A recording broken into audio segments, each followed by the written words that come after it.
America Israel Iran యుద్ధం వల్ల Dubai చాలా తీవ్రంగా నష్టపోతోంది. హెవెన్ నగరం కాస్త ఒకసారిగా హెల్లా మారిపోతుంది, నరకంగా మారిపోతుంది. కొన్ని లక్షలాది మంది వెనక్కి తిరిగి వచ్చేస్తున్నారు.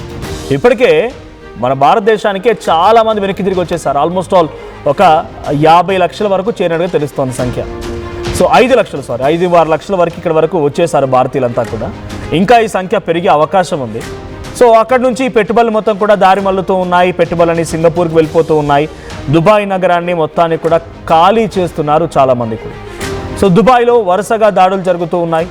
అంతకుముందు ఇంటర్నేషనల్ ఎయిర్పోర్ట్ పైన, మొన్నటికి మొన్న ఒక ఇండస్ట్రీ పైన వరుసగా దాడులు జరుగుతున్నాయి. అమెరికా ఎయిర్ బేసెస్ పైన దాడి చేస్తున్నటువంటి సాకుతోని దుబాయ్ పైన దాడి చేస్తోంది ఇరాన్ నాన్ స్టాప్ డ్రోన్ల దాడితో దుబాయ్ అబుదాబికి భారీగా ఆర్థిక నష్టం వాటిల్లిందట. ఎంతలా అంటే $120 బిలియన్ దుబాయ్ నష్టపోయిందట. అబుదాబి కూడా అదే స్థాయిలో నష్టపోయిందట స్టాక్ మార్కెట్ల రూపంలో.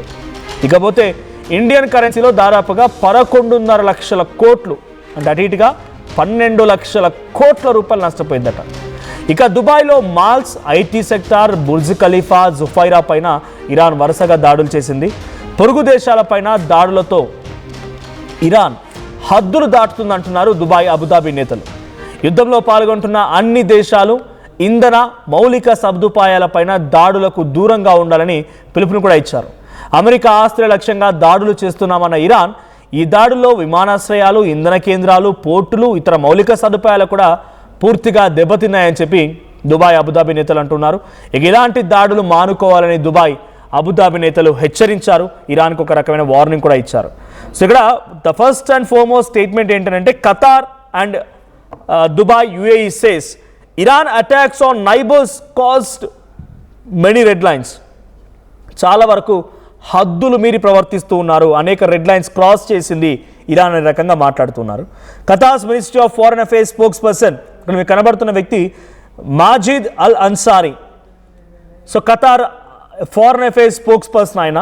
సో ఆయన ఏమన్నారంటే he has said that Iran had crossed many red lines during its ongoing attacks on neighboring countries and stressed the need for de-escalation as the US-Israel war with Iran continues with no clear end in sight. దానికి ఒక ముగింపు అనేది కనిపించట్లేదు. కాబట్టి Iran తన పక్కనటువంటి మిత్ర దేశాలపైన లేదా పొరుగున్నటువంటి దేశాలపైన దాడులు చేయడం ఇకనైనా ఆపుకోవాలి. హద్దు దాటింది, శృతి మించింది అనేటువంటి మాటల్ని ఇటు Qatar's foreign spokesperson Majid Ali Ansari అంటున్నారు. ఇక డ్యూరింగ్ ఏ న్యూస్ కాన్ఫరెన్స్ నిన్న ఆయన ఒక మీడియాతో మాట్లాడుతున్న క్రమంలో he had called on all parties to the war to refrain from attacking nuclear or energy infrastructures.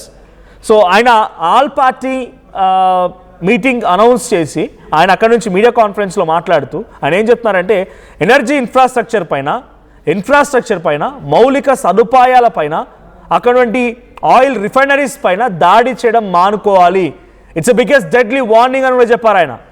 మేమేదో చూస్తూ ఊరుకుంటున్నాం, పోనీలే అనుకున్నట్టుగా ఊరుకుంటున్నాం, కానీ మీరు ఈ ఇన్ఫ్రాస్ట్రక్చర్ పై అటాక్ని, ఆయిల్ రిఫైనరీస్ పై అటాక్ని, గ్యాస్ ఫీల్డ్స్ పై అటాక్స్ని ఆపుకోకపోతే పరిస్థితి చేజారిపోతుంది. ఎందుకంటే యుద్ధానికి ఒక ముగింపు అనేది కల్పించట్లేదు.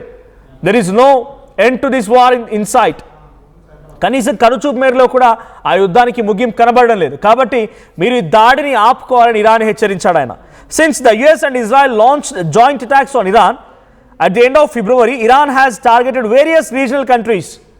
ఫిబ్రవరి 28న మొదటిసారిగా ఇజ్రాయెల్, అమెరికా కలిసి అలీ ఖమేనీని అంతమొందిస్తే ఆ తర్వాత నుంచి ఇరాన్ వరుసగా తమ దాడులతో ఇరాక్పై దాడి చేసింది, యుఏఈపై దాడి చేసింది, సౌదీ అరేబియాపై దాడి చేసింది, బహ్రెయిన్పై, ఓమన్పై, జోర్డాన్పై, కువైట్పై దాడి చేస్తూనే ఉంది, చాలా తీవ్రంగా నష్టపరుస్తూనే ఉంది అని చెప్పి ఆయన అంటున్నారు. సో ఒకసారి మీకు ఫిబ్రవరి 28 నుంచి ఇప్పటి వరకు జరిగిన వార్కి సంబంధించిన దాంట్లో చూస్తే ఓవరాల్గా అన్ని అటు ఇజ్రాయెల్, లెబనాన్, సిరియాలపై దాడి చేసినా, ఇటు ఇరాన్ వీటిపై దాడి చేసినా కూడా ఇరాన్లో యుద్ధం మొదలైన నాటి నుంచి 1937 మంది మరణించారంట. యుద్ధం స్టార్ట్ అయిన నాటి నుంచి కూడా 24,800 మందికి చాలా తీవ్రంగా గాయాలయ్యాయి. ఇటు ఓమన్లో 3 చనిపోయారు, 15 మందికి గాయాలయ్యాయి. యుఏఈలో 11 మంది చనిపోయారు, 180 మందికి గాయాలయ్యాయి. సౌదీ అరేబియాలో 2 చనిపోయారు, 20 మందికి గాయాలయ్యాయి. బహ్రెయిన్లో 3 చనిపోయారు, కొన్ని పదుల సంఖ్యలో వాళ్ళకి గాయాలయ్యాయి. కువైట్లో 7 చనిపోయారు, జోర్డాన్లో 29 మంది, ఇజ్రాయెల్లో 20 మంది, ఇరాక్లో 100 మంది, ఇరాన్లో ఏకంగా 2000 మంది, సిరియాలో 4, పలెస్తీనాలో 4, అటు లెబనాన్లో సుమారుగా 1200 మంది, ఇక యుఎస్ మిలిటరీకి సంబంధించి 13 మంది. సో ఈ స్థాయిలో మరణాలు సంభవిస్తూ ఉన్నాయి. ఆర్థికంగా ఇబ్బందిగా ఉంది, ఇన్ఫ్లేషన్ కారణమవుతోంది, ఇన్ఫ్రాస్ట్రక్చర్ దెబ్బతింటోంది. ఫర్దర్గా దాన్ని రిటిలియేట్ చేయాలని, అంటే దాన్ని రిట్రైవ్ చేయాలన్నా కూడా, దాన్ని మళ్ళీ తిరిగి కొనసాగించాలి, పునరుద్ధరించాలన్నా కూడా కొన్ని కోట్ల రూపాయల నష్టం. 12 లక్షల కోట్ల రూపాయలు అంటే అర్థం చేసుకోండి. ఉదాహరణకి taking an example of Telugu states budget కనుక తీసుకుంటే ఒక 4 సంవత్సరాల బడ్జెట్, మనం ప్రస్తుతం 3 లక్షల కోట్లు ఉన్నాం బడ్జెట్లో. సో 4 సంవత్సరాల బడ్జెట్ అంటే ఒక ప్రభుత్వం నడిపించేటువంటి బడ్జెట్ మొత్తం కూడా ఒక నెల రోజుల యుద్ధంలో కోల్పోయింది దుబాయ్. మరణాలు కూడా చాలా పెద్ద మొత్తంలో ఉన్నాయి. ఇరాన్లో 2000 మంది మరణించారు, ఇరాక్లో 100 మంది. ఇవే కదా మెయిన్ కంట్రీస్. సో ఇటు సౌదీలో 2, దుబాయ్లో 3, తర్వాత ఓమన్లో 3, అటు యుఏఈ మొత్తం కలిపితే 11 మంది, ఖతార్లో 16 మంది. ఈ స్థాయిలో మరణాలు ఉంటూ ఉన్నాయి. సో ఇప్పటికైనా మీ యుద్ధాన్ని ఆపాలి అని చెప్పి గల్ఫ్ కంట్రీస్ రిటిలియేట్ చేయడం మొదలుపెట్టాయి. కేవలం ఇరాన్ పైనే కాదు, వీళ్ళు అమెరికా మరియు ఇజ్రాయెల్ పై కూడా ఒత్తిడి తీసుకొస్తున్నారు. అసలు మీ యుద్ధానికి కారణం ఏంటి, దానికి పర్పస్ ఏంటి, మీ ఫైనల్ డెస్టినేషన్ ఏంటి, మీ రూట్ కాజ్లో ఏమనుకుంటున్నారు అనే రకంగా ఇప్పుడు ఈ గల్ఫ్ కంట్రీస్ అమెరికా ఇజ్రాయెల్ కూడా క్వశ్చన్ చేస్తున్నాయి. మీ కారణంగా మేము ఇబ్బంది పడుతున్నాం, మా దేశాలపైన దాడులు జరుగుతున్నాయి, మేము అనేక రకాలుగా నష్టపోతూ ఉన్నాం, కోటాను కోట్ల లక్షల కోట్ల రూపాయలుగా నష్టం వాటిల్లుతోంది. సో మీరు యుద్ధానికి ముగింపు అనేది లేదు కాబట్టి వెంటనే ముగించేసుకోండి. మీరు చర్చలు జరిపిస్తారా, మీరు కొట్టక చేస్తారా మీ ఇష్టం, కానీ ముగింపు మాత్రం అవసరం, లేదనంటే చాలా తీవ్రంగా నష్టపోవాల్సి వస్తుంది అనేది అటు ఖతార్స్ ఫారెన్ మినిస్టర్ అల్ అన్సారీ మాజిద్ ఒక స్టేట్మెంట్లో పాస్ చేశారు. But US assets located in the region the affected countries have issued wide spread condemnation and called for the cessation of hostilities as the attacks have caused damage to civilian infrastructure including airports, energy facilities and ports and resulted in casualties. So ఒక సముదాయం పైన ఎప్పుడైతే US based సంబంధించినటువంటి అక్కడ చోట దాడి చేస్తే, అక్కడ యుఎస్ ఎయిర్ బేస్ దగ్గరనో యుఎస్ సంబంధించినటువంటి ఇంకే దగ్గర దాడి చేస్తే పక్కనటువంటి సివిలియన్ ఇన్ఫ్రాస్ట్రక్చర్ దెబ్బతింటోంది. పక్కనటువంటి చాలా వరకు కంట్రీ మేడ్, అంటే దుబాయ్లో దాడి చేస్తుంది అనుకోండి రీసెంట్గా, ఆ దుబాయ్ పక్కనటువంటి ఒక ఎయిర్ బేస్ పై దాడి చేస్తే అక్కడ దుబాయ్ ఇంటర్నేషనల్ ఎయిర్పోర్ట్ పైన పాక్షికంగా దెబ్బతింది. అక్కడ ఆయిల్ ట్యాంకర్స్ పై దాడి చేస్తే అటు దుబాయ్ నగరం కొంత అల్లాడిపోయింది. సో ఈ రకంగా మీరు అటాక్ చేసేది ఎయిర్ బేసెస్ పైన, అమెరికన్ స్థావరాల పైన అంటున్నారు, కానీ you are literally hurting us too, మమ్మల్ని కూడా చాలా తీవ్రంగా గాయపరుస్తున్నారు, మమ్మల్ని కూడా చాలా తీవ్రంగా నష్టపరుస్తున్నారు అనేది అల్ అన్సారీ చెప్తున్నారు. ఇక the attacks some countries have continue to seek path in the war. So యుద్ధానికి ఆపకపోతే ఇది మరింత ఎక్స్ట్రీమ్ అయ్యే అవకాశం కూడా అని చెప్పి ఆయన చెప్తున్నారు. So far Saudi, Egypt and Pakistan were in a meeting at Pakistan Islamabad. వీళ్ళందరూ కూడా ఒక మీటింగ్లో ఉన్నారు. ఈజిప్ట్, టర్కీ, పాకిస్తాన్, సౌదీ అందరూ మీటింగ్లో ఉన్నారు. ఆ మీటింగ్ కాల్ఫర్ చేస్తారు, ఆ మీటింగ్లో అటెండ్ అవ్వండి, లేకపోతే ఆ మీటింగ్కి సంబంధించి ఓ సార్థకత తీసుకురండి, కానీ యుద్ధానికి ముగింపు పలకండి. లేదు అనుకుంటే కనుక చాలా రెట్టింపుగా చాలామంది నష్టపోయే అవకాశం ఉంటుంది అనేది ఆయన చెప్తున్నమాట. సో ఆల్రెడీ మీటింగ్ జరుగుతుంది, మీకు అందరికీ తెలిసిందే. పాకిస్తాన్ ఇస్లామాబాద్ వేదికగా అటు పాకిస్తాన్ ప్రధాని షహబాజ్ షరీఫ్ అండ్ అక్కడ ఫారెన్ మినిస్టర్ ఇషాక్ దార్ నేతృత్వంలో వాళ్ళు హోస్ట్ చేస్తూ ఉంటే సౌదీ అరేబియా, అటువైపు నుంచి ఈజిప్ట్ అండ్ టర్కీ, సో ఇవన్నీ దేశాలు పాల్గొంటూ ఉన్నాయి. సో ఈ దేశాల యొక్క ఆలోచన ఏంటంటే యుద్ధానికి ముగింపు పలకాలి. ఒక రకంగా వీళ్ళందరూ కూడా ట్రంప్కి భయపడే వాళ్ళే, కానీ యుద్ధానికి ముగింపు పలకాలంటే ఇటు ఇరాన్ ఒప్పించాలి, అమెరికాను ఒప్పించాలి, లేదంటే వాళ్ళకు కూడా ఇన్ఫ్లేషన్ స్టార్ట్ అయ్యే అవకాశం ఉంది. ఇరాన్ పైన అమెరికా 15 కండిషన్లు పెట్టింది, అటు ఇరాన్ కూడా సుమారుగా 15 కండిషన్లని అమెరికాపై పెట్టింది. మీ కండిషన్లు మేము ఒప్పుకుంటాం, మా కండిషన్లు మీరు ఒప్పుకోరన్నట్టుగా డొనాల్డ్ ట్రంప్ మాట్లాడుతున్నారు. కానీ పెట్టిన కండిషన్లో అక్కడ కంప్లీట్గా రెజ్యూమే చేంజ్ అయిపోవాలి. ఆయనకు చెప్పిన వ్యక్తి అక్కడ సుప్రీం లీడర్ అవ్వాలి. తర్వాత ఆయన పరిపాలనలో డెఫినెట్గా అమెరికా అప్పర్ హ్యాండ్ ఉంటుంది ఇరాన్ పైన. ఎప్పటికీ ఇరాన్ తమ కబంధ హస్తాల్లో ఉండాలన్నట్టుగానే డొనాల్డ్ ట్రంప్ కండిషన్స్ పెట్టుకొచ్చారు. సో ఆ కండిషన్స్కి ఇరాన్ యాక్సెప్ట్ చేయడం లేదు.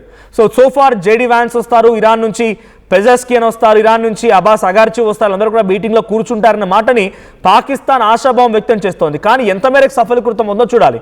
ఇటువైపు అమెరికా అధ్యక్షుడు డొనాల్డ్ ట్రంప్ కూడా ఉదయాన్నే ఒక ట్వీట్ చేశారు. సో డీఎస్కలేషన్ కోసం ఇరాన్ కూడా మాకు సంప్రదించింది. ఇరాన్ ప్రెసిడెంట్ పెజెస్కియాన్ గతంలో ప్రెసిడెంట్ల కంటే కూడా చాలా మంచి గొప్ప వ్యక్తి, తెలివైన వాడు, నాతో సీజ్ ఫైర్ అంటున్నాడు, కానీ సీజ్ ఫైర్ జరగాలంటే స్ట్రైట్ ఆఫ్ హార్మూజ్ని వదిలేయాల్సిందే అనే రకంగా అటు డొనాల్డ్ ట్రంప్ వార్నింగ్ కూడా ఇచ్చారు. సో ఇవన్నీ దేశాలు కూడా ఇప్పుడు యుద్ధం ముగింపును కోరుకుంటున్నాయి, యుద్ధం ఆగిపోవాలని కోరుకుంటూ ఉన్నాయి. సో యుద్ధం ఆగిపోవాలని కోరుకున్నటువంటి ఈ దేశాలు నిజంగానే సక్సీడ్ అవుతాయా, యుద్ధాన్ని ఆపగలుగుతాయా, తమ నష్టాన్ని తిరిగి అంతటి స్థాయి ఇంకా రెట్టింపు అవ్వకుండా ఆల్రెడీ 12 లక్షల కోట్లు అంటే చిన్న విషయం ఏం కాదు. 12 లక్షల కోట్ల నష్టాన్ని, ఫిజికల్ డ్యామేజ్ అంతా కూడా దాన్ని మళ్ళీ రిట్రీవ్ అవ్వగలుగుతాయా? దాన్ని మళ్ళీ వెనక్కి తీసుకురాగలుగుతారా? వాళ్ళు యుద్ధాన్ని ఆపడం కోసం వారి ప్రయత్నాలు ముమ్మరం కొనసాగిస్తారా? డొనాల్డ్ ట్రంప్ని, ఇటు అలీ ఖమేనీ కుమారుడు ముస్తఫా ఖమేనీ లేదంటే పెజెస్కియాని ఒప్పించగలుగుతారా? మరి ఇరాన్ నష్టపోయినటువంటి నష్టాన్ని ఎవరు సమకూరుస్తారు? ఇలా అనేక కోణాల్లో కూడా చర్చ జరిగే అవకాశం ఉంది. చూద్దాం మరి ఏం జరుగుతుందో. సో ఫైనల్గా ఎట్టకేలకి దుబాయ్ అండ్ యూఏఈ మొత్తం ప్రావిన్స్లో, అటు సౌదీ కూడా రియాక్ట్ అవ్వడం మొదలుపెట్టాయి. ఖతార్ కూడా రియాక్ట్ అవుతోంది. వరుసగా వీళ్ళ యొక్క వార్నింగ్, వీళ్ళ రియాక్షన్స్ కారణంగా డొనాల్డ్ ట్రంప్ ఏమైనా వెనక్కి తగ్గి యుద్ధాన్ని ఆపుతాడా, లేదా మరింత రెట్టింపుగా కొనసాగించి ఇరాన్ని పూర్తిగా మట్టుబెట్టాలనే ఆలోచనలో ఉంటాడా? చూద్దాం మరి ఏం జరిగిద్దో.